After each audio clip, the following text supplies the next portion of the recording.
আসসালামু আলাইকুম রহমতুল্লাহি অবরকাতুহু। সম্মানিত দর্শক, দেশ কিভাবে চলছে এবং কিভাবে চলবে, দেশের কল্যাণ কিভাবে হবে, কিভাবে উন্নতি হবে, এই বিষয়গুলি নিয়ে সামগ্রিক আলাপ আলোচনা যতটা না হচ্ছে তার চেয়ে বেশি হচ্ছে কোন কোন মন্ত্রী কি কি করছেন, এই মন্ত্রী হলো কি করে, সে এতগুলো মন্ত্রণালয়ের দায়িত্ব পেল কি করে, এর পিছনে কি কোনো ডিল হয়েছে, টাকা পয়সার লেনদেন হয়েছে, কাউকে কি কিছু দিতে হয়েছে, ইত্যাদি ইত্যাদি নানা রকম নেতিবাচক কথা ঘুরে ফিরে সামাজিক মাধ্যম, টেলিফোনে একে অপরের সঙ্গে আলাপ আলোচনা, চায়ের আড্ডাতে বিএনপি থেকে শুরু করে যারা রাজনৈতিক সচেতন তারা সবাই খুব আলোচনা করছে যে এটা হলো কি করে। এভাবে বেশিরভাগ মন্ত্রীদেরকে নিয়ে নেতিবাচক কথাবার্তা হচ্ছে। দুই চারজন মন্ত্রী যে নেই যারা প্রশংসিত হচ্ছেন বা যাদের একটা একেবারে সাউন্ড রাজনৈতিক ব্যাকগ্রাউন্ড রয়েছে, যেমন যোগাযোগ প্রতিমন্ত্রী যিনি একসময় ছাত্রদলের সেক্রেটারি ছিলেন, ওই মান্ডা এলাকাতে যিনি থাকেন, এই ভদ্রলোককে নিয়ে খুব ইতিবাচক আলোচনা হচ্ছে। তিনি কেবলমাত্র তারেক রহমান সাহেবের গাড়ির সামনে দৌড় দিয়েছেন এই একটা বিষয় ছাড়া তাকে নিয়ে নেতিবাচক কথাবার্তা হচ্ছে না। আর একজন ভদ্রলোক আছেন, যেমন কৃষিমন্ত্রী যিনি আছেন, তিনি একজন সফল ব্যবসায়ী, কিন্তু তার বিনয়, ভদ্রতা বা স্বাভাবিক যে আচরণ এটা যে কোনো মানুষকেই মুগ্ধ করবে। আবার যে মন্ত্রী এই যে সাম্প্রতিক পদত্যাগ করলেন, পার্বত্য বিষয়ক যিনি প্রতিমন্ত্রী ছিলেন, তিনি একজন সাবেক যুগ্ম জেলা জজ, অত্যন্ত ভদ্রলোক, জনপ্রিয় মানুষ। এখন এই ভদ্রলোক মানুষ কেন সেই মন্ত্রিত্ব থেকে তাকে পদত্যাগ করতে হলো, কেন তিনি চলে গেলেন, এসব নিয়ে নানা রকম কথাবার্তা, নেতিবাচক কথাবার্তা কিন্তু চলছে। তো এই বিষয়গুলি নিয়ে আলোচনা করব, তার সঙ্গে সঙ্গে একই সঙ্গে আলোচনা করব যে বিএনপির ভিতরে বর্তমান মন্ত্রী পরিষদ নিয়ে, উপদেষ্টা পরিষদ নিয়ে নানা রকম অস্থিরতা আছে, অস্বস্তি রয়েছে, অশান্তি রয়েছে এবং অনেকে এই মন্ত্রী পরিষদ পছন্দ করছে না। তাদের বক্তব্য হলো যে বিএনপির অনেক অনেক ত্যাগী নেতা রয়েছেন যাদেরকে নির্বাচনে মনোনয়ন দেওয়া হয়নি। এর কারণ হিসেবে বলা হয়েছে যে তারা নির্বাচন এলাকায় জনপ্রিয় নন, কিন্তু জাতীয়ভাবে তারা অসাধারণভাবে পরিচিত, তাদের বাগ্মিতা প্রমাণিত, দলের জন্য ইফেক্টিভ, দে আর ন্যাশনাল লিডার্স। এরকম অন্তত পক্ষে 20 জন নেতৃবৃন্দ রয়েছেন যাদেরকে মনোনয়নও দেওয়া হয়নি, আর এই 100 দিন হয়ে গেল সরকারের কোনো পদ পদবিতে সম্মানজনক কোনো জায়গাতে তাদেরকে রাখা হয়নি। যেমন একটা সময় নজরুল ইসলাম খান, বর্ষিয়ার নেতা, তাকে মন্ত্রী বানানো হয়নি, কিন্তু তাকে রাষ্ট্রদূত করে পাঠানো হয়েছিল কুয়েতে। তো এরকম আসলে তো সরকারের যদি বলে যে আমি 100 জনকে প্রোভাইড করবো শুধুমাত্র পররাষ্ট্র মন্ত্রণালয়ে, রাষ্ট্রদূতদেরকে প্রতিমন্ত্রী পদ মর্যাদা দিয়ে, উপমন্ত্রী মর্যাদা দিয়ে তাদেরকে পাঠালে বিএনপির অনেক সিনিয়র যারা নেতৃবৃন্দ তারা অখুশি হবেন না, কিন্তু এই কাজটি এখনো পর্যন্ত বিএনপি শুরু করেনি। ফলে সামাজিক যোগাযোগ মাধ্যমে যারা এ সকল নেতাকর্মীদের যারা ভক্ত মুরিদান রয়েছেন, শুভানুধ্যায়ী রয়েছেন, তারা প্রতিদিনই এক একটা করে রিল ছাড়ছেন যে মন্ত্রিসভা পরিবর্তন হচ্ছে, এরা মন্ত্রী হচ্ছেন, এরা বাদ পড়ছেন, এই সমস্ত নানা রকম কথাবার্তা, যা কিনা সরকারের যে স্বাভাবিক কর্মকাণ্ড রয়েছে, যে ধারাবাহিকতা রয়েছে কর্মে, সেই জিনিসগুলো নষ্ট করে দিচ্ছে। তো সেই দিক থেকে আমার কাছে যেটা মনে হচ্ছে যে সরকারের কাজকর্ম যেভাবে স্থবির হয়ে পড়েছে, যেভাবে মন্ত্রী পরিষদ এবং উপদেষ্টা পরিষদ সহ প্রধানমন্ত্রী কার্যালয়ের যে একটা গ্রুপ যারা লন্ডন থেকে এসেছেন, তারা ক্রমশ দলের পরীক্ষিত নেতাকর্মীদের দ্বারা অসহযোগিতার শিকার হচ্ছেন, ট্রলের শিকার হচ্ছেন, বুলিংয়ের শিকার হচ্ছেন। তারপরে ক্ষেত্র বিশেষে মানে এই সমস্ত লোকরা যখন কোথাও যাচ্ছে, দলের সিনিয়র যারা নেতৃবৃন্দ রয়েছেন তারা মুখ ফিরিয়ে থাকেন, তাদের সঙ্গে কথাও বলেন না এবং পেছনে পেছনে আজে বাজে কথা বলেন, ও কোত্থেকে আসছে, কি আসছে। এর ফলে কি হলো, এই সরকারের মধ্যে একমাত্র প্রধানমন্ত্রী ছাড়া আর কারো নাম সামনে আসছে না। প্রতিটি মন্ত্রী, এমপি, সিনিয়র ধরেন কয়েকজন, মির্জা ফখরুল সাহেব আছেন, তারপরে আমির খসরু মাহমুদ চৌধুরী আছেন, এরকম হাতে গোনা কয়েকজন ছাড়া বাকি সবাইকে নিয়েই কিন্তু ট্রল হচ্ছে, বুলিং হচ্ছে, তাদেরকে নিয়ে গালাগালি করা হচ্ছে। এর কারণ হলো দলের যেগুলো ইফেক্টিভ, মানে মন্ত্রী হয়েছেন কিন্তু 17 বছর রাজপথে ছিলেন না, মন্ত্রী হয়েছেন কিন্তু 11-র সময় দলের সাথে বেইমানি করেছেন, মন্ত্রী হয়েছেন কিন্তু বিএনপির সাথে কোনো সম্পৃক্ততা নেই, মন্ত্রী হয়েছেন জাতীয়তা আদর্শবাদের সাথে কোনো স্যাক্রিফাইস নেই, মন্ত্রী হয়েছেন সারাক্ষণ ডিজিএফের দালালি করেছেন, সারাক্ষণ আওয়ামী লীগের সাথে তলে তলে যোগাযোগ রক্ষা করেছেন, কখন জামাতের সাথে যোগ দিবেন, কখন অন্য ছোট দলে যোগ দিবেন, নানা রকম হিস্ট্রি যাদের আছে, কিন্তু এখন মন্ত্রী হয়ে গেছেন। তো তাদেরকে তো বিএনপির সেই সমস্ত নেতা যারা সত্যিকার অর্থে কারোর সাথে নেগোসিয়েশন করেননি, কারো পয়সা নেননি, জেল খেটেছেন, তারপরে দুর্নীতির অভিযোগ যাদের বিরুদ্ধে নেই, সুদীর্ঘকাল ছাত্র রাজনীতির একটা বর্ণাঢ্য ইতিহাস আছে, সেই সমস্ত মানুষ এদেরকে কেন পাত্তা দেবে বলেন? সেটা তারেক রহমান সাহেবের ঘনিষ্ঠ হন বা জিয়া পরিবারের ঘনিষ্ঠ হন, what ever maybe, does not matter, Bogura বাড়ি হন, এতে কিচ্ছু আসে যায় না। রাজনীতি এমন একটা ব্যাপার, এখানে আসলে নিজের যোগ্যতা বলে টিকে থাকতে হয়। আর মানুষের নেতাকর্মীদের সম্ভ্রম অর্জন করতে হলে এখানে গোপালগঞ্জের লোক হতে হবে, বগুড়ার লোক হতে হবে, ফেনীর লোক হতে হবে, নট লাইক দ্যাট, বা রংপুরের লোক হতে হবে, নট লাইক দ্যাট। ধরুন জাতীয় পার্টির জমানাতে এরশাদ কিন্তু প্রাণান্ত চেষ্টা করেছিলেন তার পরিবারের যারা লোকজন রয়েছেন কাউকে কাউকে রাজনীতির লাইমলাইটে আনার জন্য। একমাত্র জিএম কাদের সাহেব ছাড়া তার পরিবারের আপনজনের কেউ জাতীয় নেতা হতে পারেননি।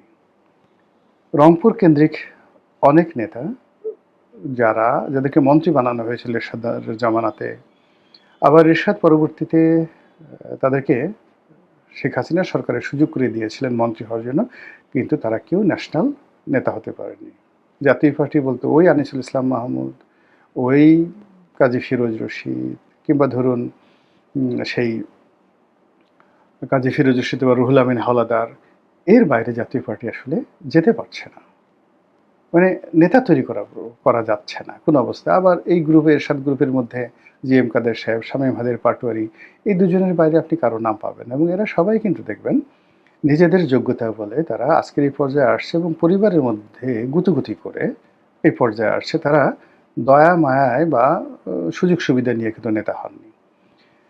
এরপরে যদি আপনি আওয়ামী লীগের কথা চিন্তা করেন, আওয়ামী লীগের যারা আত্মীয় কোটায় দলে বড় বড় পদ পদবি পেয়েছেন, ক্ষমতা দেখিয়েছেন, অনেক আওয়ামী লীগের শুধুমাত্র শেখ পরিবারের সাথে একটু দূরতম সম্পর্ক আছে এরকম লোক যুবলীগ, ছাত্রলীগ, আওয়ামী লীগ, সরকার, মন্ত্রী, এমপি অনেকে হয়েছেন, অনেকে শেখ হাসিনার দয়াতে মন্ত্রী হয়েছেন, এমপি হয়েছেন, অনেক কিছু হয়েছেন। কিন্তু একটা সিঙ্গেল লোকের দেখান তো যে ন্যাশন ওয়াইড, ন্যাশনালি জাতীয় নেতা হিসেবে স্বীকৃতি পেয়েছেন, আওয়ামী লীগ নেতাকর্মীরা তাকে ভালোবাসে, এরকম একটা সিঙ্গেল লোক পাবেন না। শেখ পরিবারের মধ্যে আত্মীয় কিন্তু নেতা হয়েছেন, তারা নিজেদের যোগ্যতা বলে, তাদের শেখ পরিবারের আত্মীয়তা না থাকলেই বরং তাদের ভালো হতো। যেমন ধরেন জাহাঙ্গীর কবির নানক, যেমন ধরেন আবুল হাসনাত আবদুল্লাহ, দে আর পলিটিক্যালি মাস্টার, রাজনৈতিকভাবে তারা পরিপক্ক। ইভেন শেখ সেলিম, শেখ ফজলুল হক মনি, তারা পলিটিক্যালি ম্যাচিউরড। সেখানে শেখ পরিবারের সাথে সম্পর্ক না থাকলেও কিন্তু তারা দাঁড়িয়ে যেতেন। কিন্তু শেখ হাসিনা যাদেরকে চেষ্টা করেছেন, বা যারা শুধুমাত্র দ্বিতীয় জেনারেশন, তৃতীয় জেনারেশন, ইভেন আপনি চিন্তা করেন পুতুলকে বা জয়কে, তাদেরকে রাজনীতিতে আনার জন্য, এস্টাবলিশ করার জন্য এমন কোনো চেষ্টা নাই যে সবাই করেনি, কিন্তু হয়নি। সত্যিকার অর্থে এখনো পর্যন্ত হচ্ছে না। আগামীতে যদি হয় সেটা ব্যতিক্রম একটা ঘটনা। শেখ রেহানাকে বিকল্পভাবে দাঁড়া করানোর জন্য কে না চেষ্টা করেছে, শেখ হাসিনার বিকল্প, কিন্তু হয়নি। একইভাবে ধরেন বিএনপি রাজনীতিতে, বিএনপিতে পরিবার প্রথা ওইভাবে জিয়াউর রহমানের আমলে তেমন একটা ছিল না। কিন্তু বেগম জিয়া তো তার ভাই সাইদ ইস্কান্দার থেকে শুরু করে তার অন্যান্য আত্মীয়স্বজন যারা আছেন, কর্নেল জাফর ইমাম থেকে শুরু করে আর অনেককে তিনি প্রতিষ্ঠা করার চেষ্টা করেছেন। তারেক রহমান সাহেব তার বন্ধু-বান্ধব, আপনজন, পরিবারের যারা লোকজন, আমাদের আত্মীয়, কোনো কারণে একটু আত্মীয়-ঠাত্মীয় হয়েছে বা তার সাথে ভালো সম্পর্ক, এদের অনেককে তিনি নেতা বানানোর চেষ্টা করেছেন। এরা কেউ নেতা হতে পারেনি, বরং মানে এখনো পর্যন্ত সবাই দলের মধ্যে তারেক রহমান সাহেবের সঙ্গে যাদের আত্মীয়তা, বন্ধুত্ব, ব্যক্তিগতভাবে তিনি যাদেরকে স্নেহ করেন, এরা সবাই সাধারণ নেতাকর্মীদের রোষানলে আছে। এটা হলো বাস্তবতা। তো ওখান থেকে বের হয়ে একজন সাইফুর রহমান হয়ে যাবেন, একজন আব্দুল সালাম তালুকদার হবেন, কে এম ওবায়দুর রহমান হবেন। এটার জন্য আসলে লং আউটস্ট্যান্ডিং পলিটিক্যাল পারফরমেন্স দরকার হয়। তো এরকম পলিটিক্যাল পারফরমেন্স রয়েছে বিএনপির অন্ততপক্ষে 50 জন নেতা যারা এমপি হতে পারেননি, কিন্তু এমপিদের বস। এই মন্ত্রী হতে পারেননি, কিন্তু মন্ত্রীদের নেতা ছিলেন তারা। তো সেই সকল মানুষকে নিয়ে দলের নেতাকর্মীরা প্রতিদিনই তারা বলছে যে আমার নেতা বা অমুক আজকে মন্ত্রী হবেন, কালকে মন্ত্রী হবেন, পরশুদিন তারা এমপি হয়নি, ওটা হবেন, ওটা হবেন। এটা নিয়ে যে টানাপোড়েন চলছে, সেই টানাপোড়েনটা যদি দীর্ঘকাল চলতে থাকে, সরকার কিন্তু মুখ থুবড়ে পড়বে। এর কারণ হলো একটি রাজনৈতিক সরকারে কর্তৃত্ববাদী, যেমন ধরেন শেখ হাসিনা আব্দুর রাজ্জাক সাহেবকে একেবারেই পছন্দ করতেন না, তোবাইল আহমেদকে তো নাই, আমির হোসেন আমনকেও তিনি শেষ দিকে একসময় তার খুব প্রিয় ছিল, কিন্তু তিনি পছন্দ করতেন না। কিন্তু দলে তাদেরকে পদ পদবি দেওয়া থেকে শুরু করে তাদেরকে মন্ত্রিত্ব দিতে বাধ্য হয়েছিলেন। আবার ধরুন মতিয়া চৌধুরীর অনেক যোগ্যতা, ভীষণ রকম যোগ্যতা, শেখ হাসিনা তাকে খুবই ভালোবাসতেন, কিন্তু আওয়ামী লীগ তার মৃত্যুর পূর্বক্ষণ পর্যন্ত তাকে গ্রহণ করতে পারেনি, কখনো গ্রহণ করতে পারেনি। সেম সুরঞ্জিত সেনগুপ্তের একই অবস্থা। অন্যদিকে আব্দুল সামাদ আজাদের মতো যারা এমিনেন্ট লোকজন আছেন, তারা সব কিছুর ঊর্ধ্বে এখনও সেই সিলেট অঞ্চলে তাদের যে কর্তৃত্ব, এটা আপনি অস্বীকার করতে পারবেন না। এই একই প্রথা কিন্তু বিএনপিতেও আছে। বিএনপি যে সকল প্রোডাক্টস ছাত্রলীগ থেকে নয়, ছাত্রদল থেকে আসছে, যারা রাজপথে গত 17 বছর কাজ করেছে, একাগারের সময় দলের সাথে বেইমানি করেনি, সেই সকল মানুষদেরকেই বিএনপির নেতাকর্মী, জেলা পর্যায়ে প্রান্তিক যারা আছে, তারা হৃদয় থেকে ভালোবাসে, মন থেকে ভালোবাসে। এক, আর এই সকল নেতাদের আপনি কোনো কিছু না দেন, তাদেরকে ক্রস ফায়ারে মেরে না ফেলা পর্যন্ত এদের সামনে সাইকোলজিক্যালি আপনি 10টা মন্ত্রণালয় দিয়ে কোনো মন্ত্রীকে বানান, ও ঠিকমতো বসতে পারবে না, ইম্পসিবল। এটা মানে আমি ছোট মানুষ, তারপর আমি দেখেছি যে ধরুন আওয়ামী লীগের অনেকে মন্ত্রী হয়েছে, তো মন্ত্রী হওয়ার পরেও সে, যেহেতু আওয়ামী লীগের সঙ্গে আমার সম্পর্ক বেশি ছিল, কিন্তু আমাকে একটা টেলিফোন করবে বা আমার সামনে এসে বসবে বা রনি ভাই কেমন আছেন, এই সাহস আওয়ামী লীগের বেশিরভাগ মন্ত্রীর ছিল না। আবার যারা আওয়ামী লীগের সিনিয়র মন্ত্রী, তোহাল সাহেবের মতো মানুষ, মতিয়া চৌধুরীর মতো মানুষ, ওবায়দুল কাদের মতো মানুষ, তাদের সঙ্গে কিন্তু একেবারে শেষ দিন পর্যন্ত আমার একটা সম্পর্ক ছিল। তারা আলোচনা করতেন, ক্ষেত্র বিশেষে পরামর্শ নিতেন, দিতেন, আফসোস করতেন, বকে দিতেন। এই রাষ্ট্রপতি আব্দুল হামিদ সাহেব থেকে শুরু করে আরও সবাই। বিএনপির একই অবস্থা। তো ওইরকম মানে ধরেন এখন আসাদুজ্জামান রিপন, শামসুজ্জামান দুদু, নজরুল ইসলাম খান, আচ্ছা এদেরকে, বা নাজিমুদ্দিন আলম, নাজিমুদ্দিন আলমের পরে আমানুল্লাহ আমান, তারপরে সেই ফজলুল হক মিলন, যারা 90-এর গণ অভ্যুত্থানের নেতা। আচ্ছা বলেন তো, এই ক্যাবিনেটে তাদের সঙ্গে মন্ত্রীগিরি দেখাবেন কে আছেন? তাদের সাথে মোরালি কথা বলবে, তাদের সামনে পায়ের উপর পা তুলে তাদেরকে একটা হুকুম দেবেন বা বলবে যে অমুক ভমুক জায়গায়, এরকম কেউ আছে? আবার এই লোকগুলো যখন কোথাও একটা বসে থাকবেন, একজন মন্ত্রী হয়েছে, সে তাদেরকে সে টিটকারি করবে। আপনি আমি একটা জাস্ট একটা বাস্তব উদাহরণ বলি, যেমন আওয়ামী লীগের 3-4 জন মন্ত্রী, তা আমি, তোফায়েল ভাই, রাজু ভাই, সুরঞ্জিত দা বসে আছি সংসদ ক্যাবিনেটে, তো আমরা খুব আড্ডা মারছি। তো আমার বয়স অল্প হলেও, এটা কি ইস্তেফাকা বলেন আর যা কিছু বলেন, সিনিয়র যারা ছিলেন তাদের সবার সঙ্গে, ইনক্লুডিং সৈয়দ আশরাফ, এদের সবার সঙ্গে আমার একটা বন্ধুত্বপূর্ণ সম্পর্ক ছিল। এত বন্ধুত্ব যে আমরা আমাদের প্রাইভেট লাইফ পর্যন্ত খোলামেলা আলোচনা করতাম সেখানে। সেখানে প্রেম নিয়ে, ভালোবাসা নিয়ে, সেক্স নিয়ে, সে আদি রসাত্মক গল্পগুজব আমরা এই একসাথে বসে করতাম। তো রাজিউর রহমান রাজু অনেক সিনিয়র নেতা, তিনি, সুরঞ্জিত সেনগুপ্ত তিনি, তোফায়েল আহমেদ, আমরা বসে আছি। সেখানে ধরেন পররাষ্ট্রমন্ত্রী বা মন্ত্রী, ফুলমন্ত্রী হাসান মাহমুদ সে যাচ্ছে, তা শুধু অপমান করার জন্য তোফায়েল ভাই তো মন্ত্রী না, এই হাসান মাহমুদ এদিকে আয়, একটা তুই তুই করে এদিকে আয়, কেমন আছিস, তোর ধান্দা বান্দা কেমন যাচ্ছে। তো উনি তো একটা মাথা নোয়ায় রাখছে, মাথা নোয়ায় রাখছে। তারপরে আরো অনেক অসম্মানজনক কথাবার্তা। তো বললো যে যে তুই যে কার্গোর ব্যবসা করিস, বা যে তোর নাকি ফিশিং বোট আছে 2টা। তো তো বলছে না 2টা না 1টা। তারপরে রাজু ভাই বলতেছে তুই যে আমার কাছ থেকে যে লাইসেন্স নিলি ওইটা কি চালাইতেছিস না এখন বিক্রি করে দিয়েছিস, তুই তুকারি করে। ওখান দিয়ে কামরুল সাহেব যাচ্ছিলেন, আইনমন্ত্রী, তার এই দেশের ডাক। তো সে বুঝতে পারছে কামরুল সাহেব বুদ্ধিমান লোক ছিল, তাকে অপমান করাবে। তো সে দিছে দৌড়, দৌড়ে অনেকে ছিল যে আসতেছে আসতেছে লিডার। এইভাবে দলের যারা সিনিয়র নেতৃবৃন্দ রয়েছেন তারা ক্যাবিনেটের বাইরে, পথে ঘাটে, মানে প্রধানমন্ত্রীর যারা আপনজন তাদেরকে উঠতে বসতে এভাবে অপমান করে। এটাই হলো রিয়েলিটি। তো সেই রিয়েলিটি যখন খুব বেশি পরিমাণ হয়ে যায়, পরিমাণে বেশি হয়ে যায়, তখন কোনো মন্ত্রী কাজ করতে পারে না। এখন আপনি বলেন তো, নুরু মন্ত্রী হয়েছে, ববি হাজরাজ মন্ত্রী হয়েছে, জুনায়েদ সাকি মন্ত্রী হয়েছে, রবিউল মন্ত্রী হয়েছে।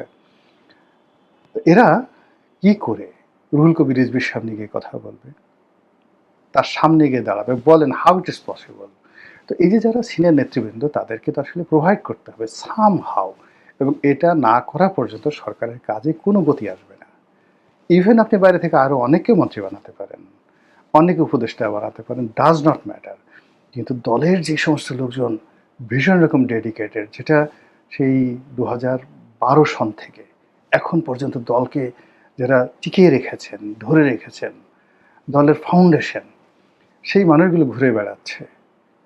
আর দেখা যাচ্ছে যে আপনার পছন্দ বা যে কোনো যোগ্যতায় আপনি কাউকে মন্ত্রী বানিয়েছেন, এমপি বানিয়েছেন, তাদেরকে দিয়ে আপনি অনেক কিছু রাজনীতির রেস চালাতে চাচ্ছেন, ঘোড়া চালাতে চাচ্ছেন। এটা হবে না। এখানে একটা সমন্বয় করতে হবে। মহান আল্লাহ আমাদের সবাইকে হেদায়েত দান করুন, হেফাজত করুন। আসসালামু আলাইকুম ওয়া রাহমাতুল্লাহি ওয়া বারাকাতুহু।